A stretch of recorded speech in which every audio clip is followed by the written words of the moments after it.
Se a tua crença, se a verdade factual não coadunar com a tua crença, simplesmente vais ignorar e vais criar novas verdades. Porque a crença de que não teres condições, combinado com o facto de não teres condições, vão criar realidades específicas. Não tinha condições, mas eu não acreditava, simplesmente não vi isso como uma imposição para mim. Então, quando fazes isso, de certa forma, começas a encontrar formas alternativas de resolver os mesmos problemas. Porque aquilo que é determinado como verdade é resultado de experiência de determinadas pessoas. E as pessoas fazem muito projeções. Não tens condições. E porque estás em Moçambique, então não vais conseguir fazer isto. A pensar nos profissionais pouco representados no mercado de trabalho, surge o Collar at Work, um espaço seguro de partilha, empoderamento e fortalecimento da experiência das pessoas que compõem a diversidade de talentos e potencial existente no mercado de trabalho. O meu nome é Sofia Medina Andrade e acredito na eficácia da diversidade e inclusão para o alcance de um mundo de trabalho mais digno e justo. Sejam bem-vindos! Olá, comunidade! Bem-vindos ao último episódio da terceira temporada. E obrigada pelos vossos comentários, obrigada pelas vossas partilhas, obrigada pelo apoio e, acima de tudo, obrigada por aqui estarem e nos ouvirem sempre. É com enorme prazer que vos anuncio o último episódio e que me despeço com um até já. Sim, porque a quarta temporada está aí à porta. Até lá, peço para que fiquem atentos aos episódios que ainda não ouviram, para que nos sigam nas redes sociais, para que consumam o material que nós estamos a produzir lá, para que continuem a apoiar-nos. Tem sido um prazer imenso. Obrigada e até já! Hoje apresento-vos um convidado muito especial, o Gideon Machava. Com uma década de experiência no mundo do design, o Gideon ocupa atualmente o cargo de Lead Product Designer, liderando uma equipa de 10 pessoas nos Estados Unidos.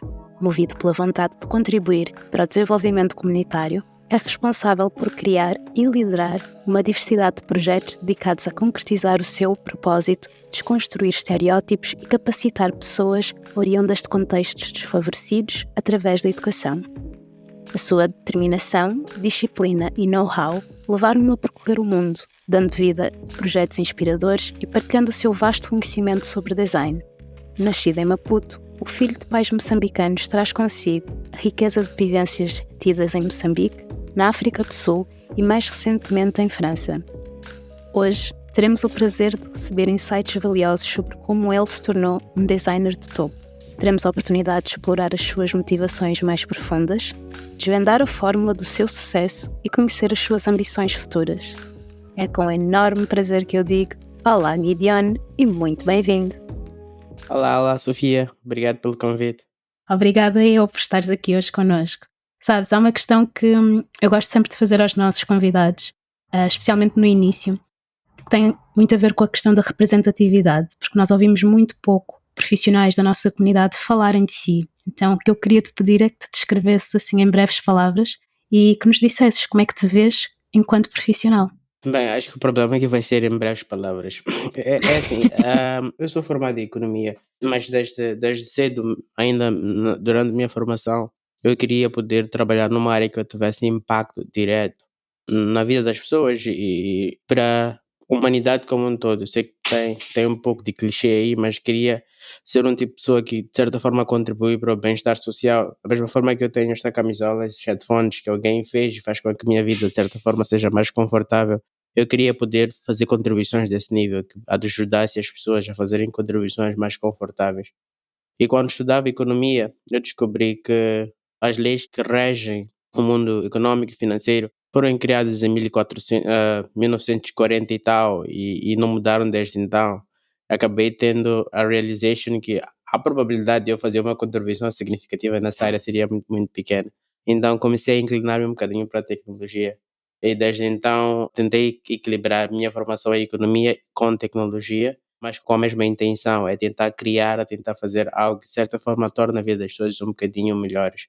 Então, eu acho que seria, se tivesse que me definir como profissional, seria alguém que no final do dia tenta se esforçar para qualquer que seja a coisa que estou a trabalhar, no final do dia melhore a vida das pessoas.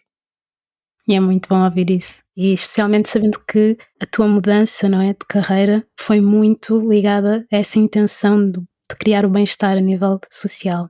E sabes, isso também me faz pensar, porque tu hoje em dia és um designer de produto e ouve-se muito falar. Só que a minha questão é, será que toda a gente sabe o que faz um designer de produto?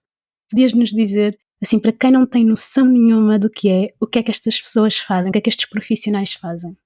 Designer de produto é um termo, de certa forma, genérico, é produtos digitais especificamente na área de software.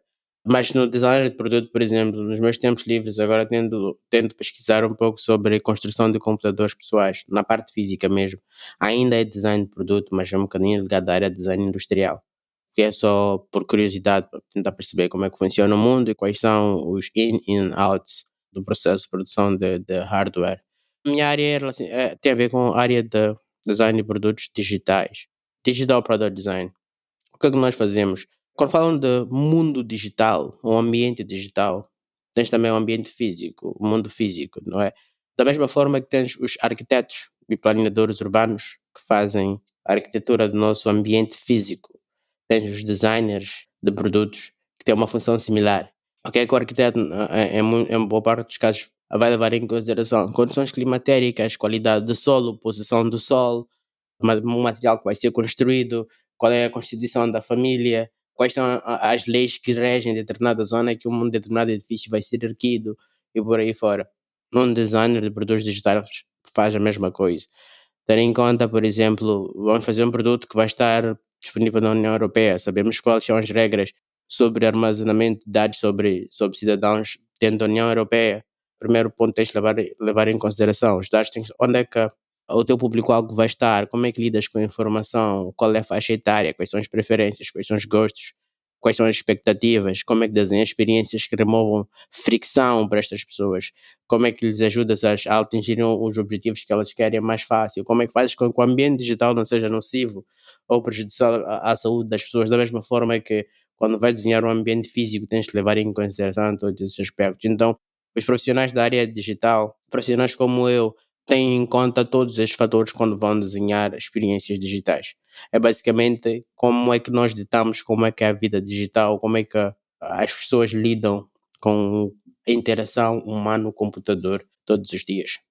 Isso é muito interessante. Mas eu também sei, e quem te conhece e quem conhece o teu trabalho sabe que tu não és só um product designer, tu és um lead product designer, não é? Significa que ao longo destes anos todos de carreira que tu foste acumulando e dadas estas experiências que tu foste criando também, porque tu crias também experiências com o teu trabalho, como é que se chega a este ponto? Como é que se torna, ainda por cima, um lead product designer de topo? Porque sabemos que tu já alcançaste este patamar. Como é que se chega a esse patamar? Eu acho que aqui vem a questão da intencionalidade.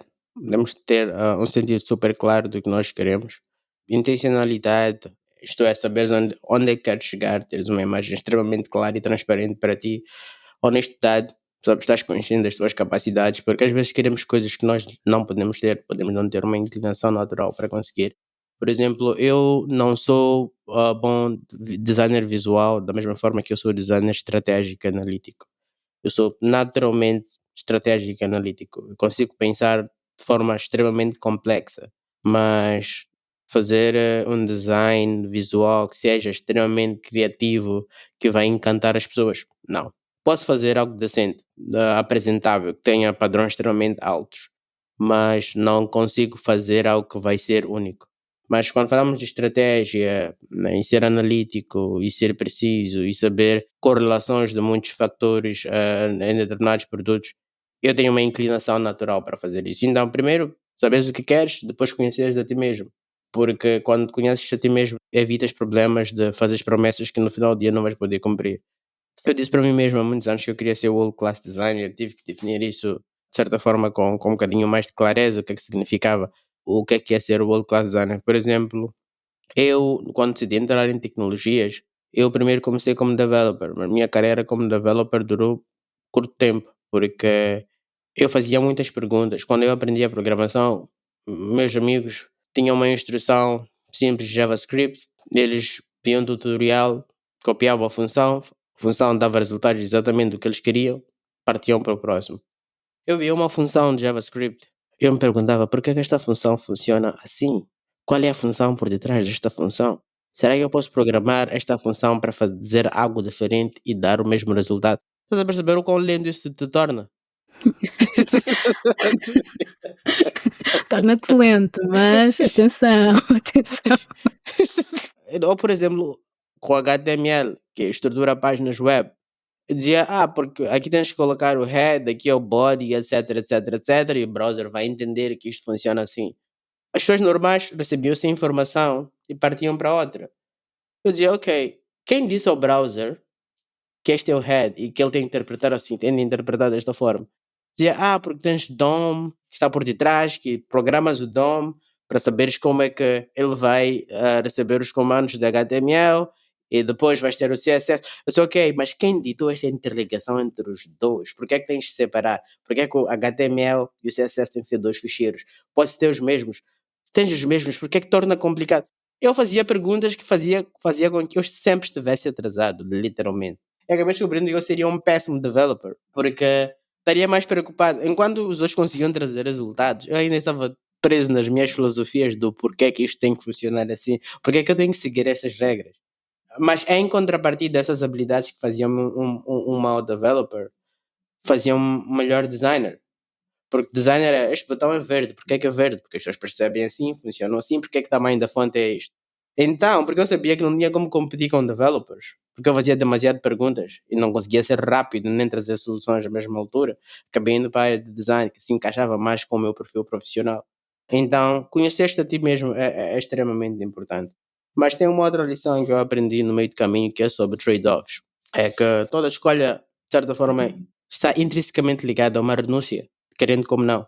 Então, quando vai decidir que queres ser uma coisa, começa a te perguntar o que é que não vais conseguir ser também.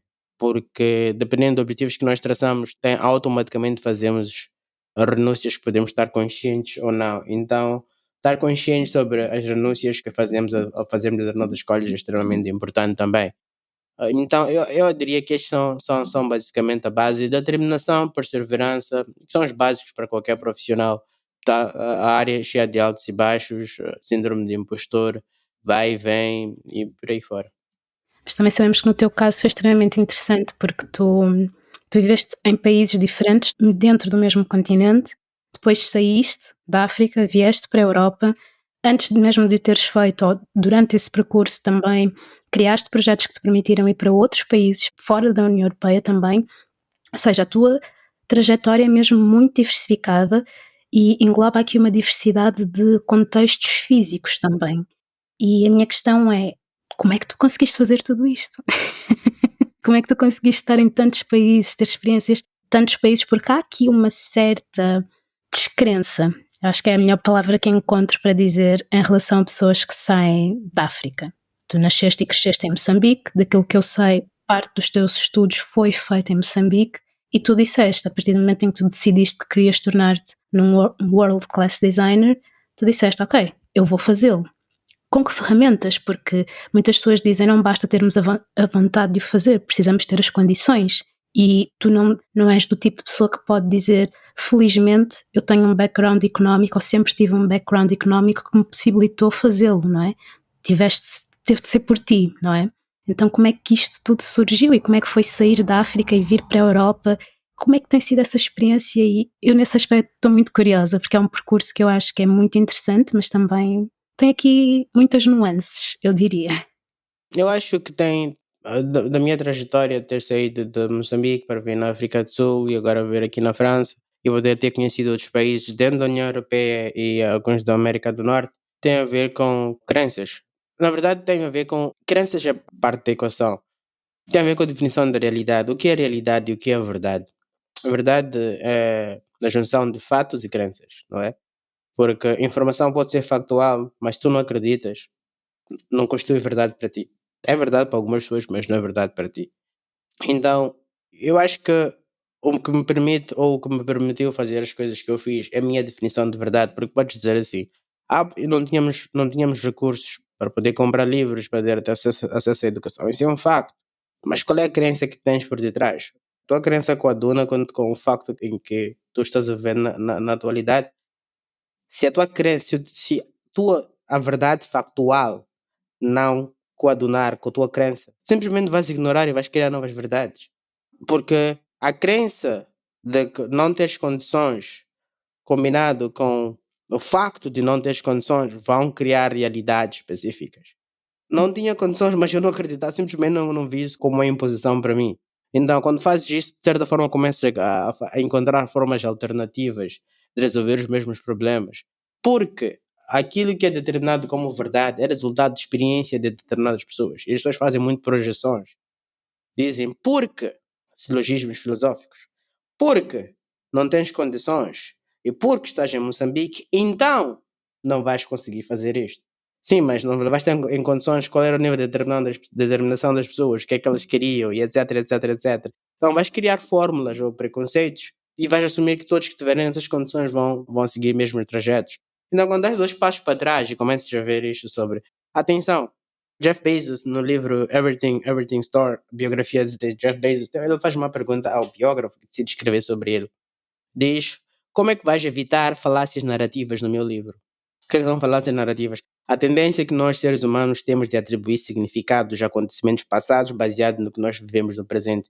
Ele diz assim, por exemplo, o Amazon AWS, que é o maior sistema de hospedagem na atualidade. Eu não sabia que aquilo ia ser um produto gigantesco, mas escrever vai parecer que aquilo fazia parte de Grand Vision do Jeff Bezos. Foi completamente um acidente. Havia umas produtos que eu queria fazer e nunca funcionaram. Como é que vais explicar às pessoas? Como é que vais evitar a falácia narrativa? Fazer as pessoas acreditarem que o Jeff Bezos que eu sou hoje é porque eu projetei. Então, eu queria chamar a atenção no meu discurso sobre a consciência da falácia narrativa. Agora, quando eu falo sobre factos e verdades e etc., fica a parecer que eu tinha um grand plan e sabia que tudo isto havia de acontecer. Mas é verdade, mas sabes que é verdade. Dá a entender que, opa, eu sempre fui um visionário sobre mim próprio, sobre o meu futuro. Não, não, não, não, não, não, não. Não, não, não. Alguns de nós têm sorte de o que querem fazer bate com o que a vida lhe reserva, né? Porque há demasiadas externalidades na vida que infelizmente não tens como controlar. Então, a história do visionário que planeou tudo ao detalhe, as coisas aconteceram tal como queria, quando tentamos tentar distorcer, temos tentado ter um bocadinho de consciência sobre a falácia narrativa, o que era realmente planeado e o que é que realmente aconteceu, e como é que nós não fazemos as pessoas caírem na ilusão de que vão fazer um plano de longo prazo de 10 anos e funcionar exatamente como eles querem. Como é que tu te esforças, mas também deixas o acaso, o destino, ou seja lá como as pessoas preferirem tratar, fazer a sua contribuição. Então, sim, tens esses fatores todos de predeterminar, te esforçares, mas também temos todos de saber que, de certa forma, nós não controlamos o outcome. Nós controlamos o que nós contribuímos, mas não temos como controlar o resultado, infelizmente. Mas é verdade, e especialmente eu acho interessante ouvir-te a ti falares disto com tanta transparência, porque é mesmo como tu disseste, uma coisa é a narrativa que nós colocamos cá fora sobre nós mesmos, outra coisa é como as coisas realmente acontecem. Mas como é que como é que tu ganhaste esta consciência? Sabemos que a maior parte das pessoas à nossa volta, a maior parte dos contextos em que estamos inseridos, pouco falam e pouca visão nos dão acerca deste tipo de consciência que é tão necessário. Quem é que te inspirou? Ou onde é que encontraste essa inspiração? Eu acho que tem a ver com a minha vontade de perceber como é que o mundo me rodeia funciona, como as pessoas funcionam. É assim, quando tu vens de backgrounds iguais aos meus, ao meu em particular, ser muito privilégio, mas atenção, de certa forma fui privilegiado, porque as pessoas costumam dizer não tive privilégio, etc, etc. Eu nunca morri de fome nenhum dia na minha vida, então por isso sou extremamente grato.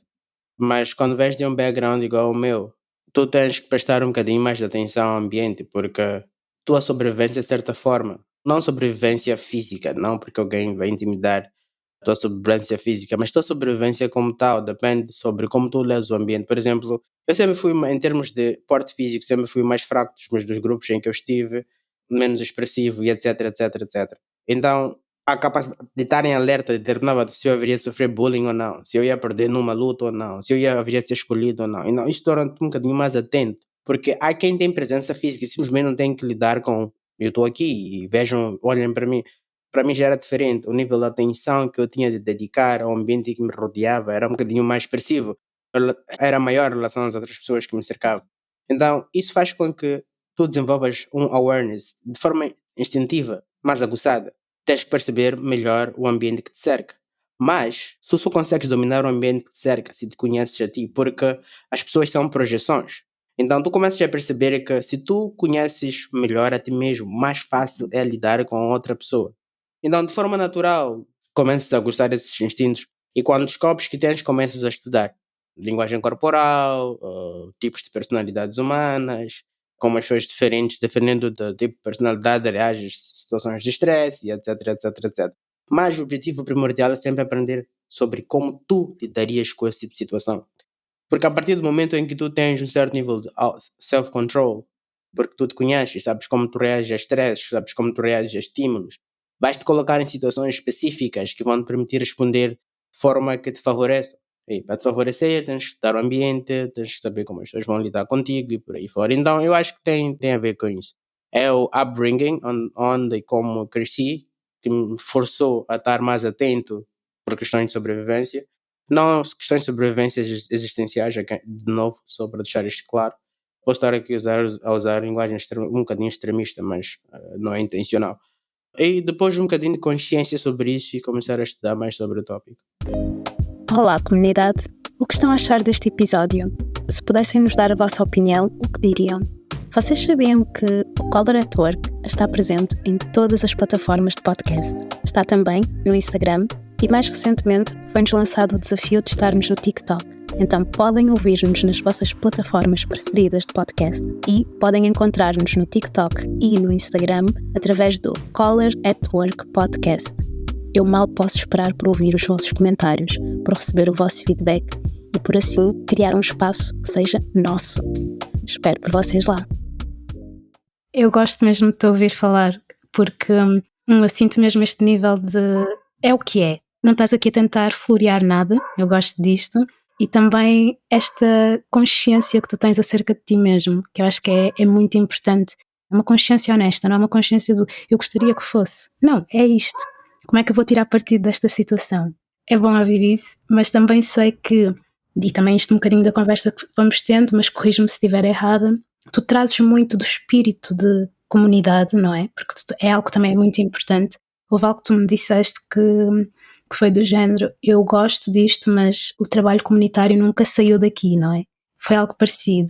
E isso faz-me pensar como é que este teu lado, que é mais ligado à comunidade, influenciou ou influencia aquilo que tu fazes no design? Ou será que foi o contrário? Será que tu trouxeste um bocadinho do design à parte mais comunitária, esta paixão que tu tens pelo trabalho comunitário, pela intencionalidade de fazer a diferença em tudo aquilo que te rodeia e que rodeia os teus?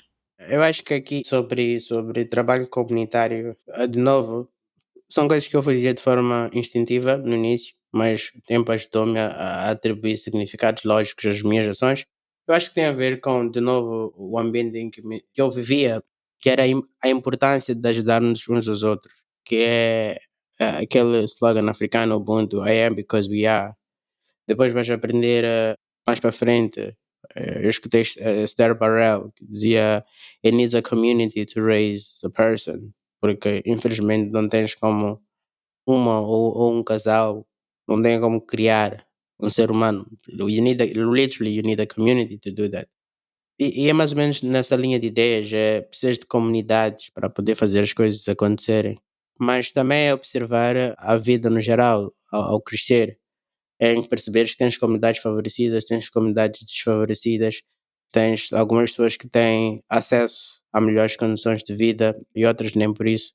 Aqui é importante, é super importante definir o que é realmente melhores condições de vida, porque desde que eu vim viver para a Europa comecei a olhar isto de forma um bocadinho diferente e ver que o melhores condições de vida tem uma definição super ocidentalizada e que quando vives a vida melhor do Ocidente, descobres que, ok, isto é melhor se tu não tens escolha, não é necessariamente melhor. Mas, enfim, isso é um ponto para outra discussão. Desconstrói-me isso. Não, mas desconstrói-me só assim um bocadinho, que agora fiquei curiosa. Vou dar um exemplo. Agora é inverno na Europa, extremamente frio. Eu acho que se eu tivesse nascido na França e crescido neste contexto, eu ia achar que este frio é normal. Mas eu cresci em Moçambique e eu sei que este frio, de onde eu venho, não é normal. Que podes viver um inverno que é menos severo que este. Então, se eu dito as regras de como as coisas têm de funcionar, e eu acho que este frio é normal, eu vou definir este estilo de vida como um padrão de vida certo. Mas será que é certo ou será que é o padrão de vida que eu conheço? Mas, como aquela pessoa dita como todas as outras pessoas têm de viver, o certo dele passa a ser o certo universal. Então começamos a descobrir que certo é contextual. Da mesma forma que pode ser extremamente quente em África e as pessoas acharem que aquele calor é normal, depois vens apanhar verão diferente em outras partes do mundo, em que não é calor extremo. Vais pensar que passar toda essa estação na praia é o normal, mas nem todo verão é assim em todos os sítios. Então, o certo para a África provavelmente não vai funcionar para o Ocidente.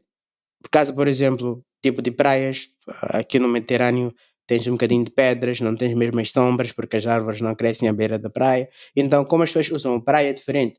A África é um bocadinho diferente. Estás para o oceano, a beira tens árvores, tens areia branca. Começas a perceber essas nuances sobre verdades universais que na verdade não existem. Mas enfim, voltando para o tópico de comunidade. É sobre perceber que it needs a community to raise a person e que aprendemos I am because we are e que aprendemos quando ensinamos. E é misturar estes todos os tópicos numa única corrente de pensamento e dizer, olha, porque alguma coisa que tu descobres é que quando tu fazes algo que no final do dia tens de beneficiar a ti, tens de ser uma pessoa extremamente egoísta para conseguir ficar feliz com o resultado. Quando fazes algo que beneficia alguém, beneficia-te a ti, mas beneficia alguém também. Uma vez experienciando isso, o joy que te traz de poder saber que transformaste alguém, que alguém agora vive melhor porque tu estendeste a mão, porque tu partilhaste o que tu sabias. Atenção, tem pontos extremamente egoístas no processo, porque ver alguém feliz também faz-te feliz. Então é algo recíproco. Vai para as duas direções. Então, para mim tinha muito a ver com isso. Era conseguir as coisas para mim, olhar para trás e dizer, oh, I'm alone here.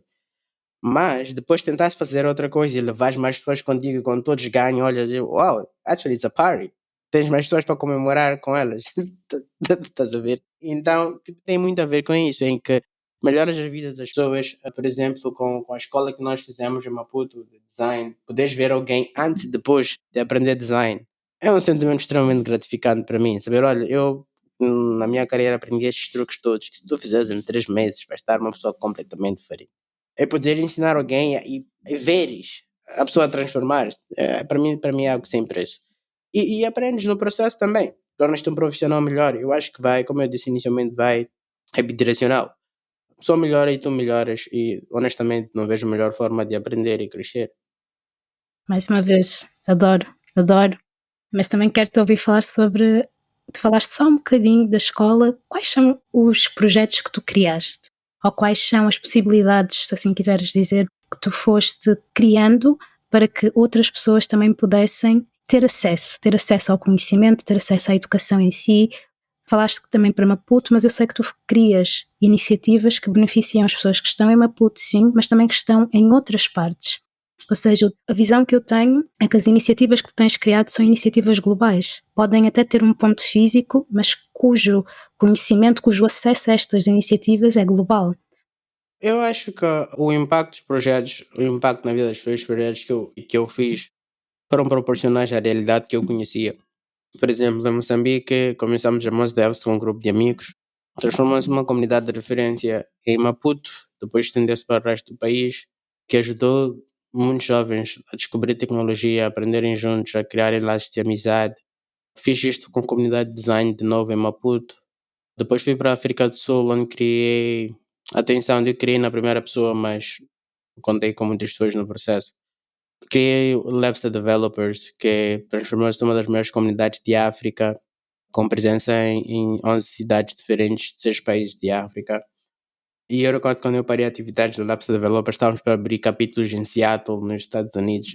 Seria a primeira comunidade, uma das poucas comunidades que começou em África e ia sair para fora. Depois fui World Class Designer, que tinha um impacto um bocadinho diferente. Eu comecei com Camila, do Brasil, Pradi, da Índia, na altura estava na Itália, e Maria, da Rússia, que está a ver na Alemanha agora. E em estágios diferentes, trabalhei com pessoas diferentes e tinha impacto diferente. Nesta meu caminho profissional, vim para a França, trabalhei com Shopify, e de certa forma isso reflete no impacto dos produtos e projetos em que eu me envolvo. Porque o impacto é proporcional à realidade que eu conheço, a realidade é proporcional ao mundo que me é exposto. Por exemplo, Mosdevs, Comunidade de Developers Moçambicanos. O nome já diz tudo. Depois fiz Labster Developers para África. com impacto a nível de África. Depois fiz World Class Designer. Os nomes são autodescritivos. É sobre a tua percepção do mundo. Então agora posso sair de fazer algo que é Mozambique Developers para African Level, para agora World Class. Então, o impacto foi expandido na medida que minha perspectiva e minha visão do mundo mudava. Por exemplo, eu até 2 anos atrás, eu me considerava um dos embaixadores de design em África. I want to be one of the most influential designers in Africa. Mas depois mudei, não só para a África, porque comecei a ter contato com o pessoal do Brasil, negros, com o pessoal do Brasil, parte da América Latina, mesmo daqui da Europa. Eu dizia, maybe Africa is not what defines me really well. Maybe like black designers, maybe is the case. Só que depois conheço pessoas que não vê raça. E ficas, maybe just designers. Então é proporcional ao mundo em que eu vivo no momento, a realidade que me é exposta e as verdades que eu conheço. E a evolução, de certa forma, foi essa. E ainda bem que começámos por tentar compreender-te um bocadinho, não é? Porque é isso. Eu acho que é por causa disso que tu não gostas tanto de falar dos projetos. Porque tu achas que eles falam também por si, de certa forma, e sobre ti também. Não só da parte em que consistem, mas sobre ti. Mas acho que é isso que tem muito a ver com a tua trajetória, a tua evolução também enquanto pessoa e profissional, e isso é mesmo bonito de ouvir. Mas também sabemos que, por exemplo, um dos tópicos deste podcast é a diversidade e a inclusão, e tu tens uma mente muito, eu diria, crítica e observadora, e gostas de desconstruir, e tens um certo apetite por desmontar, se assim podemos dizer, preconceitos ou ideias preconcebidas. E sabemos que a questão da diversidade e da inclusão engloba muito a desconstrução em si. Por isso, daquilo que tem sido a tua experiência, daquilo que é o teu olhar crítico, ainda por cima na posição que hoje em dia te encontras de liderar equipas, e sabemos que tu estás baseado em França, mas também estás a lidar com pessoas que estão noutras partes do mundo. Ou seja, a diversidade está em tudo aquilo que tu fazes, não só na trajetória do teu percurso em si, como nos projetos que foste criando, como agora também na forma como olhas para o design, como ajudas o design também a ficar um bocadinho mais inclusivo e um bocadinho mais adaptado a várias realidades de vários usuários. A minha questão é, como é que tu olhas para a diversidade e a inclusão no mercado de trabalho e, a teu ver, de que forma é que estes locais podiam ser mais diversos e mais inclusos? Eu acho que este tema é extremamente complexo. Extremamente complexo e, para ser honesto, não percebo da mesma forma que eu gostava de perceber sobre a diversidade do mercado de trabalho, sobre inclusão, porque, como eu já havia referido, à medida que eu ia progredindo na minha carreira, eu quebrava estereótipos, mas, tipo, posso falar da minha versão, na minha versão dos factos, sobre desconstruir realidades para eliminar preconceitos. O meu pressuposto inicial é longe disso. Na verdade, eu sou uma pessoa preguiçosa. Eu não acredito. Eu não acredito. Trust me. Na verdade, eu sou uma pessoa preguiçosa. O que é que me faz desconstruir? Porque eu sei que toda a realidade que nos cerca. As pessoas dizem assim: porque eu quero as respostas para todos os meus problemas. Eu cheguei à conclusão de que, na verdade, as respostas são irrelevantes. Nem saber fazer as perguntas certas. Isso é que é o mais importante. Quando começas a perguntar why, porque os designers são assim, why? Vão dar uma resposta, why? Why? Why? Vais até a raiz do problema. Depois descobres, afinal, é simples, é por causa disto. Então tens uma realidade super complexa. Depois vais descobrir que a motivação original é algo patético às vezes. Estás a perceber? Ou, por exemplo, vou dar um exemplo. Tens redes sociais, né? Facebook. Porque viste Mark Zuckerberg é bilionário e quer ser bilionário também. Vais perguntar por que as redes sociais funcionam, para começar. Porque pessoas precisam se conectar. Porque as pessoas precisam se conectar? Porque pessoas estão distantes. Porque as pessoas estão distantes? Porque trabalham muito. Porque é que trabalham muito? Porque precisam de dinheiro. Precisam de dinheiro para quê? Porque querem viver melhor e etc, etc, etc. Porque agora vivem em cidades diferentes. Porque agora as coisas estão caras. Depois vais fazer as perguntas, chegas no fim. Se as pessoas vivessem no campo e vivessem na base de subsistência, precisariam de redes sociais? Talvez não. Então por que é que vais querer montar uma rede social num ambiente em que as pessoas vivem dessa forma? Talvez não faz sentido. Estás a perceber? Mas porque fizeste aqui o muitas vezes. Então descobres, talvez tens que ficar pescador. Talvez isso seja a solução para os teus problemas. Porque as pessoas que conseguem ver na base de subsistência e só precisam de se alimentar para poder viver todos os dias, porque querem paz de espírito, poder viver, viver com as pessoas que elas gostam, perto e etc, etc. Talvez é isso que elas precisam. E não necessariamente criar uma outra rede social. Então, eu acho que quando fala-se de diversidade no mercado de trabalho, é uma questão de também perguntarmos why. Why? Por que é que precisamos de começar por falar de diversidade para começar? Por que é que as pessoas não são só pessoas? Estás a perceber? Por que é que temos que nos destacar? Por que é que existe preconceito? Porque vais descobrir que no final do dia preconceito existe porque a outra pessoa pensa que se tiver as mesmas oportunidades vai estar melhor que ela e vais colocar sob ameaça. Então dizer, na verdade ela está a tentar se defender. Não é porque ela é preconceituosa, é porque ela é fraca. Ouch. Estás a perceber? Porque se ela souber das tuas reais intenções que não tem nada a ver contigo, com ela, talvez nem vai precisar se defender para começar. Estás a ver? Então é o why. Pá, opá, é sério, eu acho que agora a audiência percebe porque é que eu gosto tanto de falar com ele, não é? Eu acho que sim, se conseguem perceber um bocadinho. E acredito, a conversa está boa, mas eu sei que tens mais coisas para fazer, eu não te quero roubar muito tempo, mas diz-me, achas que vale a pena, ou consegues-nos dizer aqui um bocadinho daquilo que é a tua experiência, quais é que tu achas que de facto são aqui as inovações que estão para vir no mundo do design e que te entusiasmam a ti? De que forma é que o mundo do design, aos dias de hoje, te entusiasma em relação ao futuro?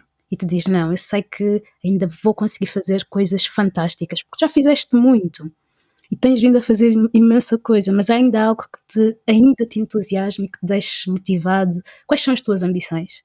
Eu, à medida que fui exposto ao mundo da tecnologia, comecei a perceber o que é realmente inovação e o que é marketing.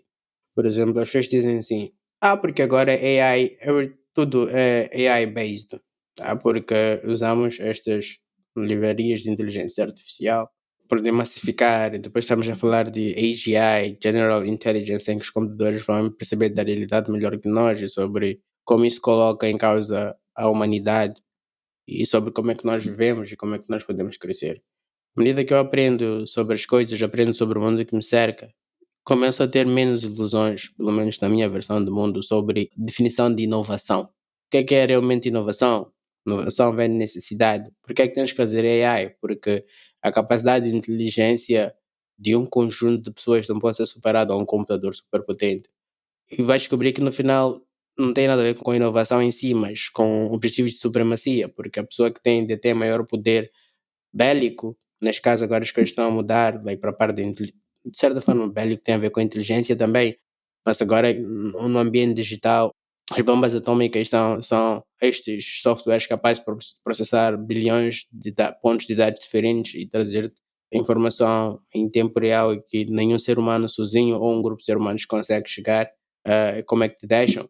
E percebes que talvez, estas questões de supremacia, questões sobre segurança, segurança de nações-estados, é que realmente são os catalisadores da dita inovação. Por exemplo, a corrida por carros elétricos. Deixa eu perguntar, why? Why? Why? Porque há confusão de combustíveis fósseis. Então, talvez eletrificar os carros é uma forma de começar a criar independência e não necessariamente tem a ver com a inovação. É que o why. Então, eu diria que prever tendências da inovação ou do mundo da tecnologia como nós vivemos depende muito sobre o que é que nós seres humanos queremos para nós, como o que é que nós seres humanos ditamos que é importante para nós, o que é que nós seres humanos ditamos que é seguro para nós. Por exemplo, a necessidade de homem explorar o espaço. Porque é que querem colonizar Marte? É sobrevivência. É inovação, mas também sobrevivência. Se um asteroide bem colhido com a Terra, toda a raça humana desaparece. Não blink. Então, inovação, de certa forma, está ligada a isto. Nós queremos ver o amanhã. Qual é a função primordial do ser humano? Sobrevivência. Nasce, cresce, reproduz. E depois tens aquele instinto de proteção quando tornas-te pai, de proteger teu filho mesmo de forma irracional e pensas que é amor. Não, é aquilo que está codificado no nosso DNA. Nós estamos codificados para sobreviver. Garantir continuidade da nossa espécie significa cuidar dos nossos filhos. Já perceber? Então aqui, por exemplo, o que é que me permite ver inovação e tecnologia nessa perspectiva um bocadinho mais ampla. Porque eu pergunto why. É o why. Por que queres isso? Why? Por que agora é inteligência artificial? Por que agora é realidade aumentada? Por que agora é realidade misturada? Why? O que é que tu estás a querer chegar? O que é que estás a tentar suprir? Porque se tu percebes, de novo, a questão da preguiça, porque eu não quero entrar numa conversa de 10 horas para perceber motivações das pessoas que vão me explicar porque são super eloquentes, vão trazer 10 mil discursos. Why? Why? Why? Tell me your why. Aquilo simples, aquela sentence super curta. Because I want this. Mas perceber, afinal. Mais uma vez, a intencionalidade, não é? A intencionalidade, mais uma vez, também o olhar também para o humano, porque tu sabes que é, no fundo, este teu lado observador, este teu lado estratega. Tem sempre a intencionalidade ali, mas muito também direcionada ao ser humano, à pessoa em si, ao consumidor. E acho que é isso que também te faz um excelente designer, não é? Espero eu que sim. É assim, eu acho que o teu percurso não mente, não é? Mas, e para terminarmos, diz-me uma coisa, à data de hoje, e dado que tu tens esta preocupação, esta consciência acerca da realidade, acerca das crenças, especialmente acerca das crenças, não só as tuas, mas aquelas que te contaram, não é? Diz-me, aos dias de hoje, que verdades é que tu sentes que não te contaram acerca do mercado de trabalho quando tu estavas a começar, ou até mesmo antes de teres começado, e que tu, quando te paraste como profissional mesmo, disseste: afinal, não tem nada a ver com isto que me contaram não corresponde à minha realidade, pelo menos, ou à realidade daqueles que estão à minha volta. Super boa pergunta. Eu acho que as coisas que não me contaram sobre o mercado de trabalho é que, não sei como se diz isso em português, but is all deadlines are made up. Ou seja, todos os prazos que nos dão, não é? São Não tem feitos. razão de ser. Estás a dizer isto agora porque tu é que és o líder da equipa, porque se tivesses um líder. Sim, porque eu percebo que na verdade são objetivos e ambições pessoais. No final do dia, like, all the deadlines are made up. We need this for tomorrow. We need to be in Mars by 25 or like 2050. Like, why? Vais descobrir que no final do dia é que ele sabe que a esperança de vida dele, então para ele poder ver, ele tem que estar vivo naquela data, por isso é que ele deu aquela. Nada mais. Mas estavas a falar, eu estava aqui a pensar em que cenas minhas de trabalho e estava a pensar realmente, por exemplo, ontem tive um colega meu que pediu a minha ajuda para fazer pressão a outra pessoa por causa desta deadline e no fim do dia nós não conseguimos a entrega. E eu disse-lhe, mas vai acontecer, tem calma, vai acontecer. E ele, não, mas eu queria mesmo. Eu disse, mas espera aí, mas é o teu manager que está-te a pressionar ou tu é que queres ter isto agora? E ele, sou eu que quero ter isto agora porque isto vai impactar os meus resultados. Eu fiquei, Estás a ver? Estás a ver, né? Estás a ver? Eu acho que essa é uma das verdades do mercado de trabalho que ninguém me contou. E, por exemplo, seriedade, outra é sobre seriedade que foi inventada para disfarçar insegurança, ou regras que foram inventadas para controlar falta de criatividade ou confiança. Ok, ok. Não, mas dá que pensar, dá que pensar, dá que pensar. E obrigada, a sério, porque sabes que eu poderia ficar aqui horas a falar contigo. Eu gosto muito do percurso que tu tens vindo a construir, não só para ti, mas também as possibilidades que tens aberto para outras pessoas, para outros profissionais, para outros jovens. E muita gente já chegou a ti. Por exemplo, a Tainá, que esteve aqui connosco no episódio passado, foi ela que me passou o teu contacto. E obrigada, Tainá, por isso. Ela também foi uma pessoa que beneficiou daquilo que tu tens vindo a criar. Então é bom ver que tantos profissionais bons que nós olhamos e dizemos, não, são pessoas que são realmente boas, usufruíram daquilo que tu tens vindo a criar, das possibilidades que tens vindo a criar para que eles realmente possam evoluir e chegar onde querem. Então é o que eu digo, eu poderia ficar mesmo aqui horas a falar contigo, mas para as pessoas que queiram também beneficiar do teu trabalho, queiram, né, beneficiar do teu conhecimento, e tu és muito bom a dar conselhos também, e que pensem, eu gostaria apenas de falar com ele, nem que fosse só mesmo para lhe pedir alguns conselhos. Como é que estas pessoas que ainda não te conhecem, mas que depois desta conversa vão querer certamente fazê-lo, como é que elas podem entrar em contacto contigo? Eu acho que LinkedIn é a forma mais segura. É só procurar em Guilherme Machado, LinkedIn e mandar uma mensagem. Sou extremamente responsivo. Tento responder literalmente a todas as mensagens que eu recebo. E de novo, eu posso não ser rápido a responder, mas respondo sempre porque, de novo, é questão da intencionalidade. Eu vou ler tua mensagem com atenção, porque Quando eu vejo uma mensagem, por exemplo, eu não vejo só o que a pessoa escreveu, tenho que tentar perceber o que a pessoa quer dizer, o que a pessoa não disse que deveria estar na mensagem. Então, isto leva-me um bocadinho mais de tempo. Eu não vejo uma mensagem e simplesmente respondo. Posso ler hoje, responder daqui a 2 dias. Mas aquela mensagem não me saiu da cabeça. Por causa da questão de novo, isto é que me faz ser um péssimo developer.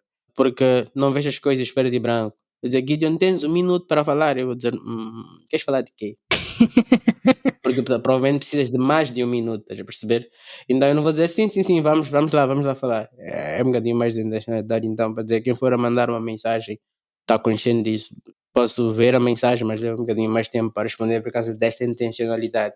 Comunico com poucas pessoas, mas acho que as pessoas com quem eu comunico tento dar o máximo de atenção e o máximo de mim que eu posso. Obrigada, a sério. Foi melhor do que o que eu esperava e foi um prazer enorme falar contigo e ter-te aqui nesta conversa, por isso muito obrigada. Eu é que agradeço. E estamos aqui a falar de um outro ponto sobre onde é que as pessoas podiam me encontrar. Eu, até 12 anos atrás, tinha uma vida um bocadinho mais pública, em que participava de conferências, partilhava mais do conhecimento que eu vinha adquirindo, mas parei há quase 12 anos, porque agora me encontro numa fase de transformação. Acho que falámos sobre isto da outra vez que conversamos, sobre o processo de metamorfose, quando já não és larva nem borboleta. Não és larva, mas também não és borboleta e te encontras um bocadinho perdido no meio. Para mim, quando eu vou escrever alguma coisa, quando eu vou partilhar, como eu vejo as coisas depois de forma retrospecta, quando faço a retrospectiva é diferente, digo, de certa forma era imaturo aqui, mas naquela altura é a minha melhor versão e é o meu melhor conselho. E infelizmente agora não me encontro numa posição de dar conselhos que eu acredito que sejam valiosos para as pessoas. Porque está tão perdido neste processo de transformação que muitas crenças e verdades que eu tinha como absolutas, entre aspas, deixaram de fazer sentido. Só que o problema dessas crenças deixarem de fazer sentido é que ainda não tens novas crenças formadas. Estás a perceber? Então, como é que é suposto tu dares conselhos às pessoas se nem tu acreditas no que tu estás a falar? Então, ainda de certa forma estou neste processo de transformação e tentar encontrar uma nova identidade. Talvez voltar à vida pública quando isso acontecer. Sabes, eu acho que é um processo pelo qual todos nós passamos, mas muito pouca gente fala. As pessoas só falam do antes e da fase depois da borboleta, não é? Quando já estão borboleta, já está tudo muito bonito, esquecem-se deste período do qual tu estás a falar. Eu acho que também requer, mais uma vez, muita consciência, mas também muita humildade. Poder dizer, olha, eu estou neste processo e decidi parar. E sabemos que, especialmente para pessoas como nós sentimos que não podemos mostrar este lado, que não podemos deixar que vejam este período que é tão importante, porque eu tenho a certeza que quando chegares à fase da borboleta, eu vou querer muito ouvir o que tens para dizer, eu vou querer muito ver os espaços em que vais estar, sabes? Vai ser muito bom, vai ser, eu tenho a certeza, por isso é bom mais uma vez ouvir esta transparência da tua parte, consciência e humildade. Por isso, espero que este seja um bom processo e estou aqui sentada à espera para poder ver e aplaudir quando estiveres na fase seguinte. Por isso, Obrigado. obrigada. Obrigado, Sofia. Eu é que agradeço. Obrigada por se juntarem a mais um episódio do Color at Work, que contou com a edição do Augusto Piccinini. Se gostam deste podcast, eu peço para que partilhem, subscrevam, avaliem e comentem. Até aos próximos episódios.